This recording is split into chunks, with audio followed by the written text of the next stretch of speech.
Good morning, everybody. Today we're going to be taking this ion and breaking it down into its basic components. And we're going to take this 16-page manual. It's all black and white. It's extremely confusing.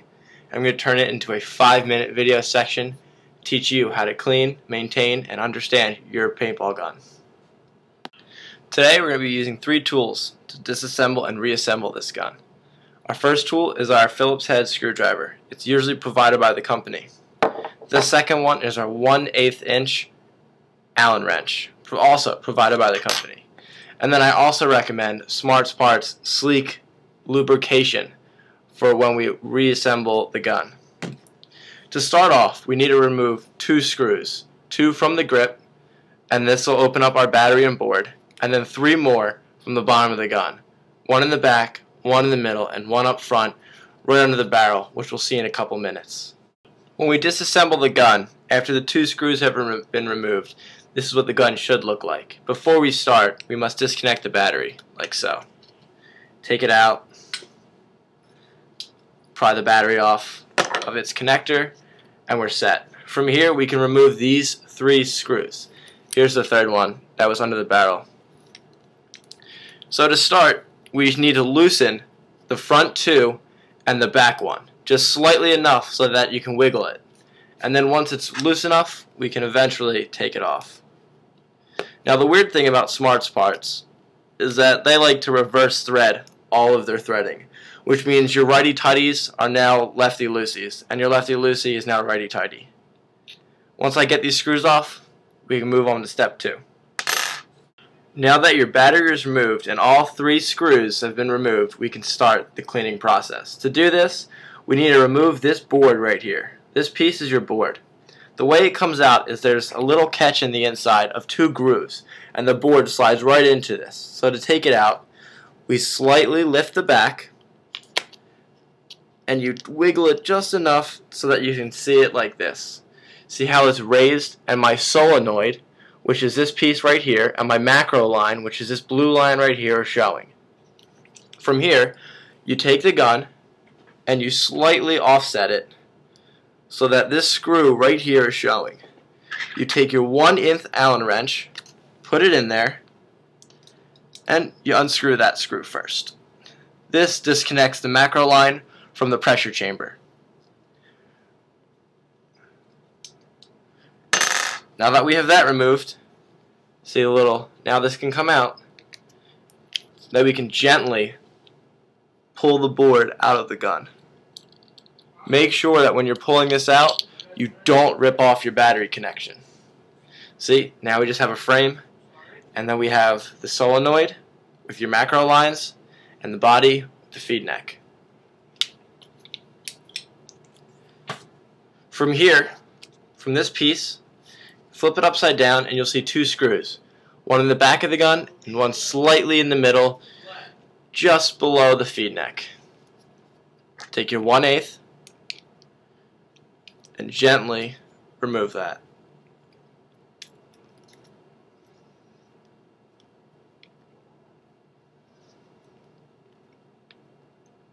Once removed, do the second one. Do the same thing in the back.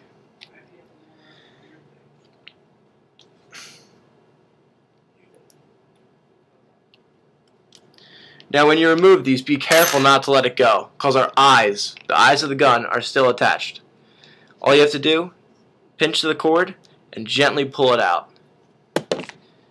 Now the eyes of our gun are out. See this thing? This is our board right here. This is our macro line in from the pressure chamber, our macro line out to the bolt, and then this controls the magnetic bolt in the back, which when air comes in, it pushes the bolt forwards, and when air stops, the bolt magnetically comes back. Further down here, we have our solenoid, which is this coil in the center, which is where our power supply is. Our power supply is connected to a butt.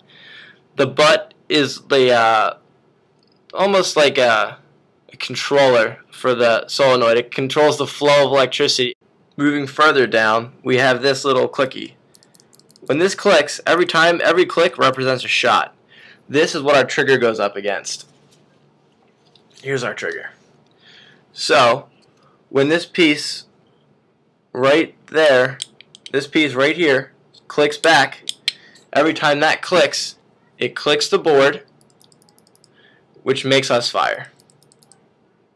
Now that you know the insides, let's continue with the rest of the breakdown. To get to our bolt, we need to remove the body piece, which is this plastic shell around it. Simply just pull it back and set it aside. There's nothing to it. It's just a plastic body. Next, we have to screw, you're going to see the feed neck, and then there's this line right here. To remove that, just spin it, lefty-loosey. And there's the breeching chamber. From that, we pull out our bolt. This little thing right here is our bolt. Put that aside. And that's all that's left is the feed neck. If you flip the feed neck over, you're going to see this green, almost computer chip-like thing. This is our eyes. To get the eyes out, stick a fingernail right on the edge, right where it touches the metal, and gently pull it up. Same thing for the other side. We do this so that we don't break our eyes when we try to rip them out.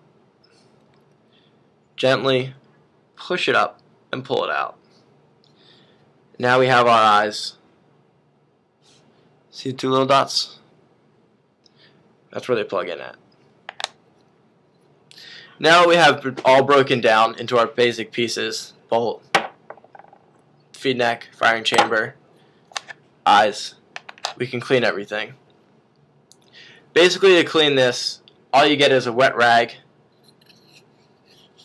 and just get all the paint and gook out. From here, we go to the bolt. This is where our lube that I explained earlier in the video comes in. Now we have the bolt. There's three rubber band looking things. 1, 2, 3. They're called the O-rings. To clean these, take a paper towel and wipe around them. We just want to get all the gunk off and all the extra lube from the previous time and all the old paint that we had. Just rub it down until you see that they're clear and colorful. Then we take our sleek lube, which is right here. Put about a little dab on your finger, not too much, just about that much. Take the bolt and just spin it. You want to make sure that there's an even coating on all the O-rings, so that when that's fired, it doesn't get stuck and these O-rings don't rip. If these rip, you're going to have a pretty bad leak and it's not going to be pretty to fix. Then we take a little bit more lube,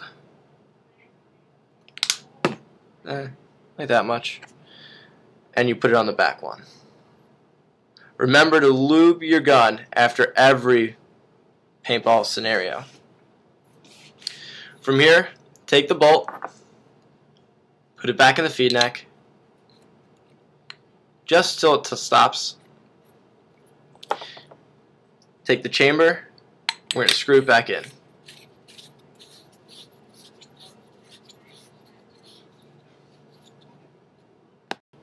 Now that we have everything screwed in and back together, but we still don't have our eyes in, we're going to clean our eyes.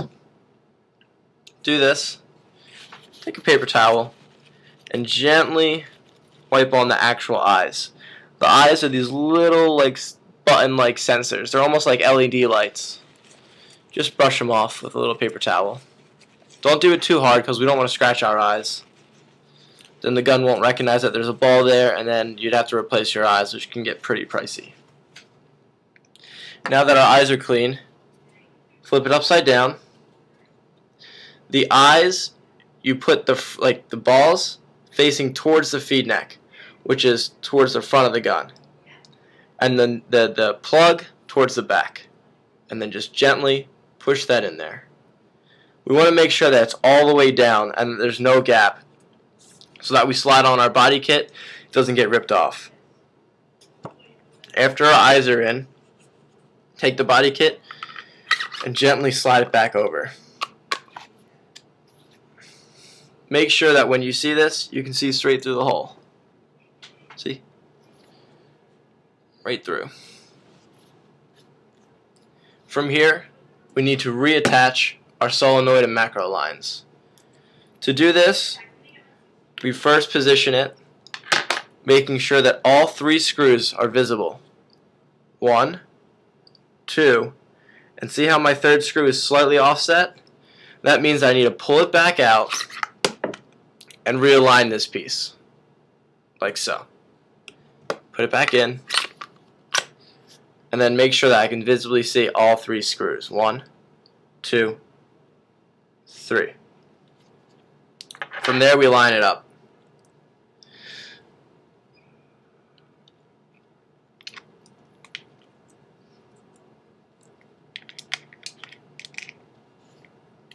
First thing we need to do when we screw this in is first connect our eyes. Our eyes are this little white piece right here that are on our outgoing macro line. To do this, pull the blue macro line back so it doesn't get in your way. Take this, pinch it, and gently just plug it back in. Now that our eyes are plugged in, we can take our 1/8 inch Allen wrench and screw in the in and the out line.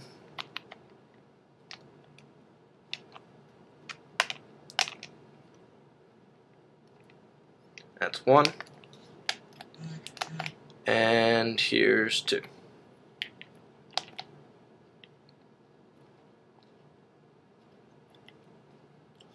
See? Now that both of our screws are attached, flip over the gun, make sure everything's on sturdy, doesn't shake around.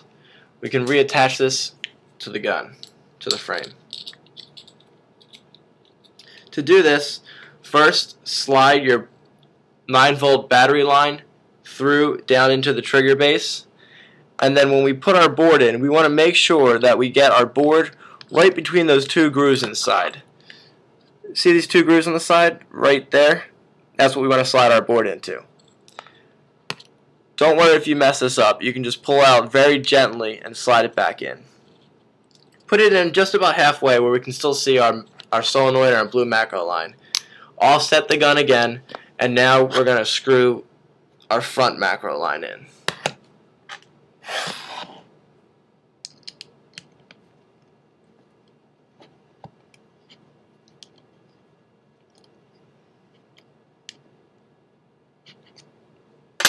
After that's screwed in, push it down to hear it click. Once clicked, we can put in our 3 screws. Front screw, middle screw just by the trigger, and our butt screw right below the butt of the gun. To do this, you take your Phillips head screwdriver and screw them out, all 3 screws lightly in. We don't want to screw them all the way in, as we might bend the frame. To do so, you start with the back. Put it in, make sure it's lined up. If it's lined up, it'll go in and stop just about there. Same thing with our middle screw. Now that all 3 screws are firmly in, and I can pull up on the gun by the feed neck without it coming out, we can reattach our battery. After we get the 3 screws in, we're going to reconnect our battery. Pull it out a little bit, and then click our battery in. When you put the battery back in, you want to make sure that this little lip at the bottom fits into the lip in the gun, and you slide it up in there. Close the grip, bolt this down, turn it on, and that's how you maintain your gun. Thanks.